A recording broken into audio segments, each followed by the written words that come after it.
नमस्कार, अपना प्रदेश उत्तर प्रदेश उत्तराखंड देख रहे हैं आप। मैं हूं आपके साथ पूजा मोहन पांडे। बुलेटिन की शुरुआत करेंगे बड़ी और अहम जानकारी के साथ, जो कि कानपुर से सामने आ रही है। कानपुर हिंसा से जुड़ी अब तक की बड़ी खबर आपको ये बता दें, कानपुर हिंसा के मास्टरमाइंड हयात जफर हाशमी के विरुद्ध एनएसए के तहत कार्रवाई अमल में लाई गई है। साथ ही 4 आरोपियों के विरुद्ध गैंगस्टर एक्ट के तहत कार्रवाई अमल में लाई गई, जिनके नाम है हाजी वसीम, मुख्तार बाबा, अकील खिचड़ी और सफी।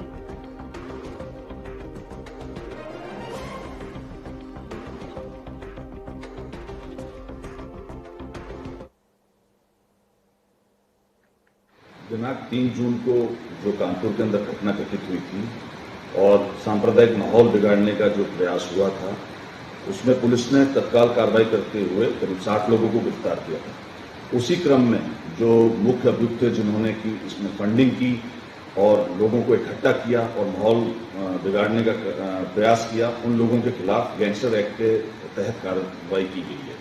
इसमें जो मुख्य लोग हैं जिन खिलाफ गैंगस्टर एक्ट के तहत कार्रवाई की गई है, वो है हाजी मोहम्मद वसीम खां, मुख्तार अहमद उर्फ बाबा बिरयानी, अकील खिचड़ी, शफीक। इन सभी के खिलाफ गैंगस्टर एक्ट के तहत कार्रवाई की गई है। दिनांक 3 जून 2022 को जनपद कानपुर नगर में हुई घटना के संबंध में जो मुख्य अभियुक्त हयात जफर हाशमी, उनके संबंध में पुलिस आयुक्त कानपुर नगर की स्तर से प्राप्त रिपोर्ट एवं मामला। चलिए, ग्राउंड जीरो से अभिनव जुड़ गए हमारे साथ में लाइव। अभिनव, क्या कुछ अपडेट है ग्राउंड जीरो से? लगातार इस पूरे मामले में जिस तरीके का एक्शन प्रशासन का देखने को मिल रहा है, वो अपने आप में काबिले तारीफ भी है, और सबसे बड़ी बात यह भी कि प्रशासन अब आगे और क्या कुछ करने वाला है। 4 लोगों को शिकंजे में कसा गया है अभी तक। बीती 3 जून को जुमे की नमाज के बाद अचानक से हिंसा भड़क गई थी और इस हिंसा ने पूरे प्रदेश में कई जगह हिंसाओं में तब्दील हो गई थी, जिसके बाद से लगातार जो पुलिस है और जिला प्रशासन है वो एक्टिव मोड में है। किसी भी तरह से आरोपियों पर लापरवाही नहीं बरत रहा। पुलिस सख्ती से शिकंजा कसने की तैयारी कर रहा है। कई साक्ष्य जुटाए गए हैं। हालांकि आपको बता दें कि जो इस पूरे हिंसा का मास्टरमाइंड था हयात जफर हाशमी, पुलिस ने उसको हिंसा के 2 दिन बाद ही गिरफ्तार कर लिया था। उसके साथ 3 और आरोपी गिरफ्तार हुए थे, जिसके बाद पुलिस ने इस पूरे हिंसा से जुड़े अब तक 60 आरोपियों को गिरफ्तार किया है और मुख्य मास्टरमाइंड जो है हयात जफर हाशमी, उसके विरुद्ध राष्ट्रीय सुरक्षा अधिनियम यानी रासुकर के तहत कार्रवाई की गई है और एक साफ संदेश दे दिया गया है कि पुलिस जो है वो जीरो टॉलरेंस की नीति पर कार्य कर रही है और किसी भी तरह की लापरवाही नहीं बरती जाएगी और इस मामले से जुड़े जो भी आरोपी सामने आएंगे उन पर कड़ी कार्रवाई की जाएगी। इसी तरह जो उसके सहयोगी 4 और नाम सामने आए थे, जिसमें हाजी वसी जो बिल्डर था, जिसके ऊपर आरोप था कि उसने इस पूरी हिंसा को फैलाने के लिए जो फंड था उस फंड की व्यवस्था की थी, और मुख्तार अहमद जो बाबा बिरयानी के नाम से भी शहर में जाना जाता है, इसने हयात जफर हाशमी को ही D2 गैंग के गुर्गों के साथ शामिल किया था इस पूरे हिंसा को भड़काने में। और फंड जो हाजी वसी ने जो फंड उपलब्ध कराया था मुख्तार बाबा के जरिए हयात जफर हाशमी तक पहुंचा था। और अकील खिचड़ी, जिसने इस पूरी हिंसा को देश के साथ ही विदेश में भी फैलाने की कोशिश की थी और एक व्हाट्सएप ग्रुप बनाकर जिसमें पाकिस्तान और ओमान के नागरिकों को भी जोड़ा गया था और वीडियो कॉल भी और व्हाट्सएप कॉल के जरिए जानकारी दी जा रही थी। तो अकील खिचड़ी, शफीक और हाजी वसी और मुख्तार अहमद पर भी गैंगस्टर के तहत कार्रवाई की गई है और पुलिस अब पूरी तरह से एक्शन मोड में है और सभी आरोपियों पर शिकंजा कस रही है। चलिए, बहुत शुक्रिया अभिनव हमारे साथ जुड़ने के लिए, अहम जानकारी साझा करने के लिए। तो आपको बता दें कि इन 4 लोगों को फिलहाल शिकंजे में लिया गया है, लेकिन सबसे बड़ी बात यह कि इन 4 लोगों के कॉन्टेक्ट और या यूं कहें कि संपर्क के तार जहां जहां से जुड़े हुए थे उनकी भी अब खैर नहीं है।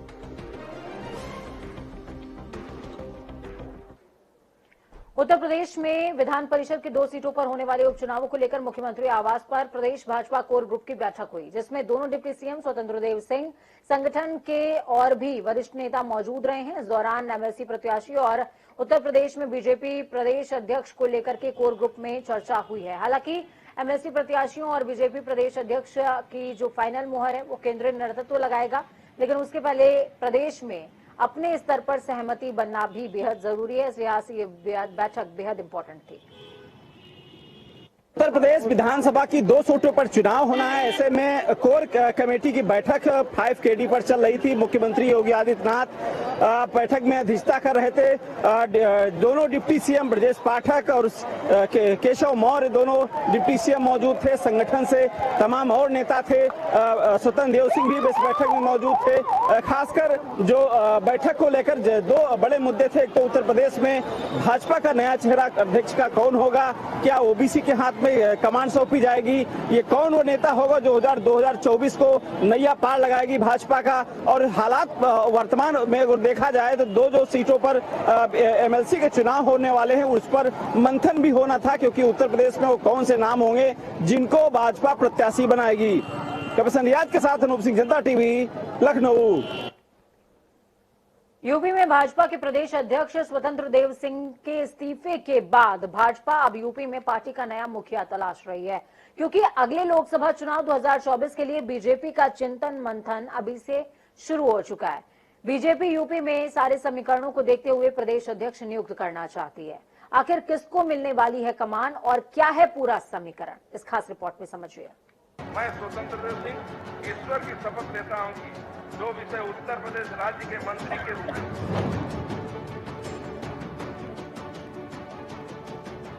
मिशन 2024 के लक्ष्य को साधते हुए सभी राजनीतिक पार्टियों ने अपने तर्कश में तीरों को सजाना शुरू कर दिया है।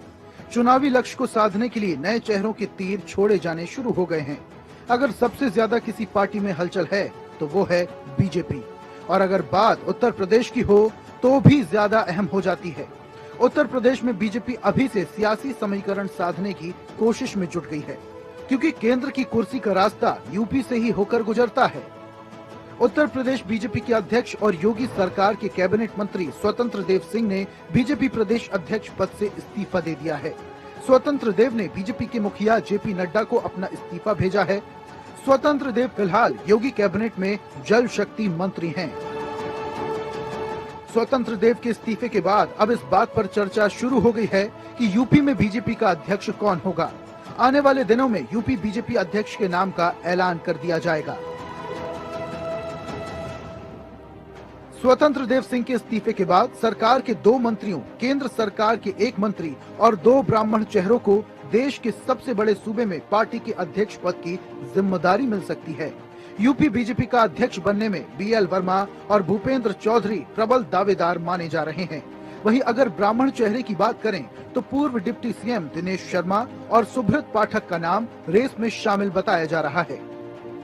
बीजेपी प्रदेश अध्यक्ष पद के लिए ब्राह्मण चेहरे को वरीयता दे सकती है, क्योंकि इससे पहले के लोकसभा चुनाव में केशरीनाथ त्रिपाठी यूपी के प्रदेश अध्यक्ष रहे। 2009 के चुनाव में रमापति राम त्रिपाठी यूपी के प्रदेश अध्यक्ष रहे। 2014 में लक्ष्मीकांत वाजपेयी ने यूपी में बीजेपी का नेतृत्व किया। 2019 में महेंद्र नाथ पांडे ने यूपी में बीजेपी की कमान संभाली। यही वजह है कि इस बार भी 2024 के चुनाव के लिए भाजपा नए अध्यक्ष के रूप में ब्राह्मण चेहरे ही चुन सकती है। वहीं हालिया दिनों में तबादला विवाद को लेकर राज्य मंत्री दिनेश खटीक के लेटर बम जैसे कई मामलों में चर्चा में आए हैं। अब देखना यह है कि भाजपा नेतृत्व किस डार्क हॉर्स के जरिए सबको चौंकाती है। उत्तर प्रदेश बीजेपी के प्रदेश अध्यक्ष के नाम का ऐलान जल्द हो सकता है। इस विषय को लेकर सरकार और संगठन के बीच गहन मंथन जारी है। इस विस्तृत चर्चा में नए प्रदेश अध्यक्ष का नाम लगभग तय कर लिया गया है। आपको बता दें कि बीजेपी सरकार और संगठन के बीच हुई चर्चा के बीच केंद्रीय नेतृत्व को कई नामों की सूची भेज दी गई थी। उसी लिस्ट पर आज बीजेपी का केंद्रीय नेतृत्व उन नामों पर चर्चा करेगा। बात जो भी हो, लोकसभा चुनाव में उत्तर प्रदेश में बीजेपी प्रदेश अध्यक्ष का बड़ा रोल माना जाता है। ऐसे में अब देखना ये होगा कि बीजेपी अपने तरकश से पुराना तीर चलाएगी या एक बार फिर कोई नया तीर सजाएगी। ब्यूरो रिपोर्ट, जनता टीवी।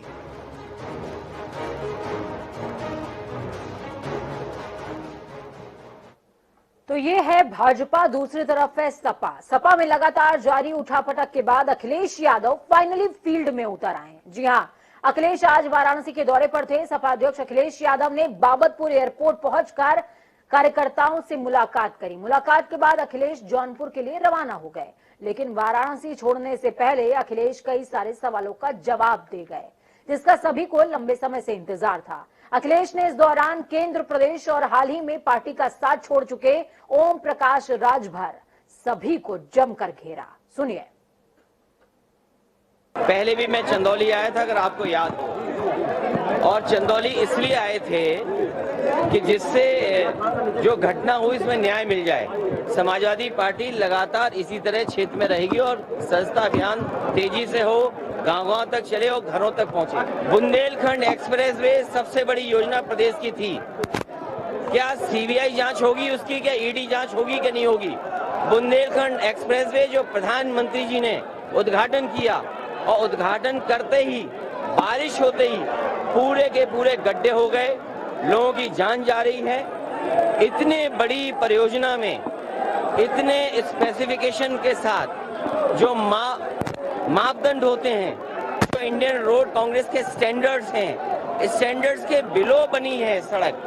मैं खुद बुंदेलखंड एक्सप्रेसवे पे चला, 5 किलोमीटर में 2 पुल अधूरे हैं और अगर 300 के किलोमीटर का लगभग है तो सोचो कितना काम अधूरा होगा।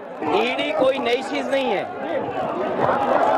और समय समय पर पॉलिटिकल लोगों को परेशान करने के लिए, और ये पहली बार नहीं हो रहा है देश की राजनीति में, पॉलिटिकल लोगों को परेशान करने के लिए केंद्र सरकार हमेशा ईडी का साथ लेती है, सहयोग लेती है।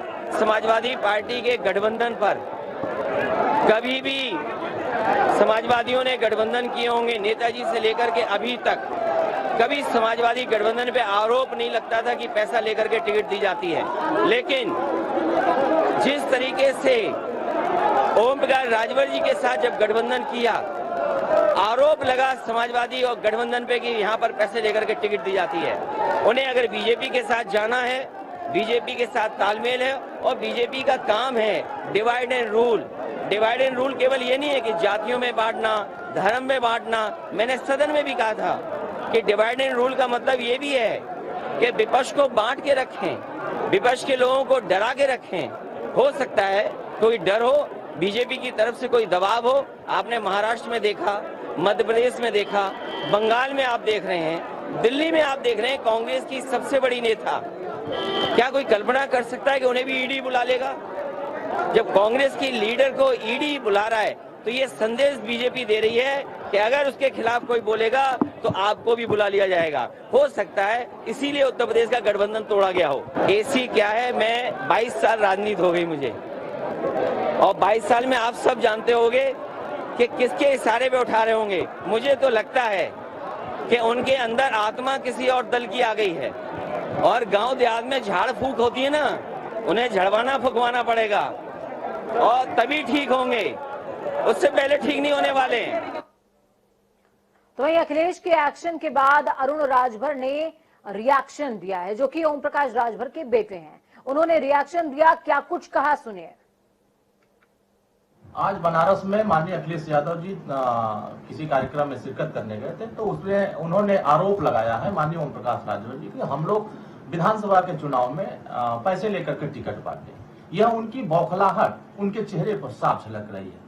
ये बार बार यह बात कह करके यह संदेश देना चाहते हैं कि हमारे नवरत्न हमारे इर्द गिर्द जो काम करते हैं, जो टिकट ले पैसे के नाम पर टिकट देते हैं, वो जो खेल किए हुए हैं उसी खेल को ये प्रदेश के सामने बता रहे हैं। ये सपना नहीं देखा होगा कि मैं विधानसभा में पहुंचूंगा। ऐसे लोगों को विधायक बना करके बाबा साहब के सपने को साकार करने का काम किया। और माननीय अखिलेश यादव जी बार बार ये आरोप लगा रहे हैं। ये साफ हो गया है कि अब ये उत्तर प्रदेश में समाप्ति की तरफ जा रहे हैं। अब इनको मजबूत साथी कोई नहीं मिल रहा है, इस नाते बौखला करके तरह तरह के बयानबाजी कर रहे हैं।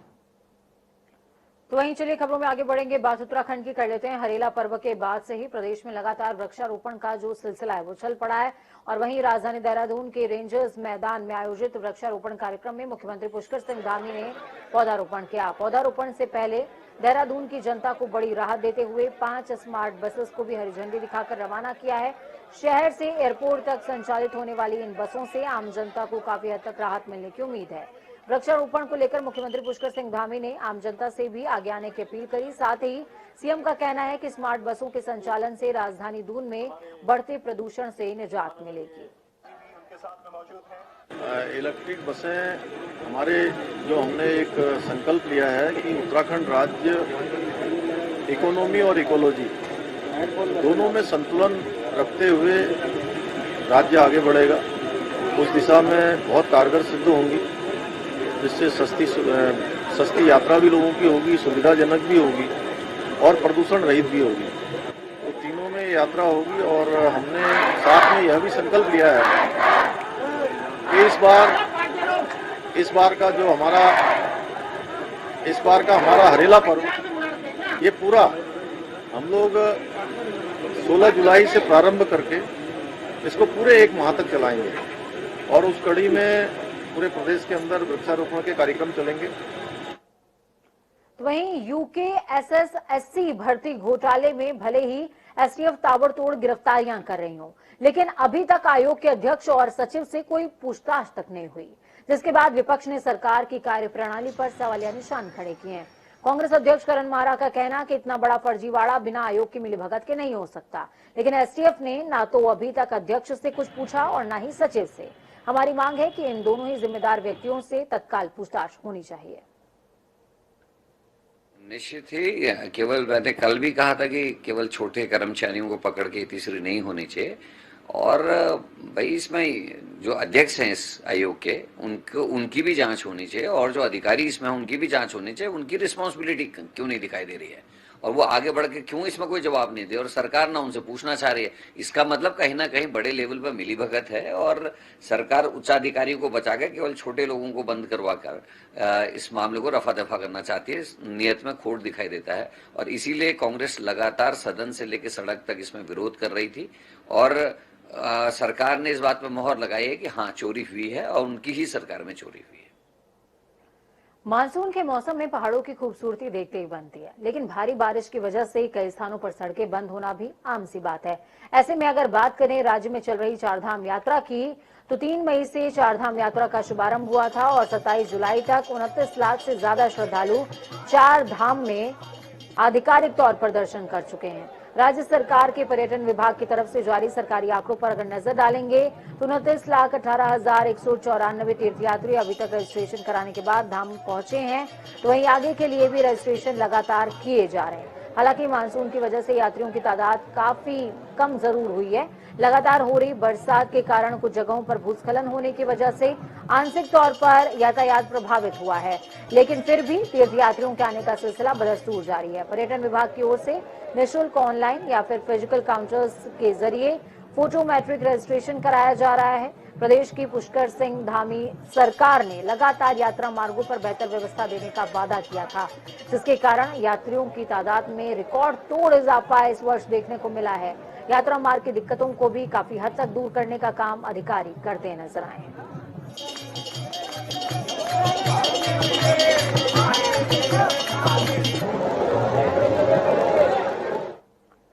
वक्त यहाँ पर छोटे से ब्रेक का। ब्रेक के उस पार खबरों का सफर लगातार जारी रहेगा। बने रहिए जनता टीवी के साथ, क्योंकि हमें आपकी ताकत अपना और अपनों का बहुत ज्यादा ख्याल रखिए। नमस्कार।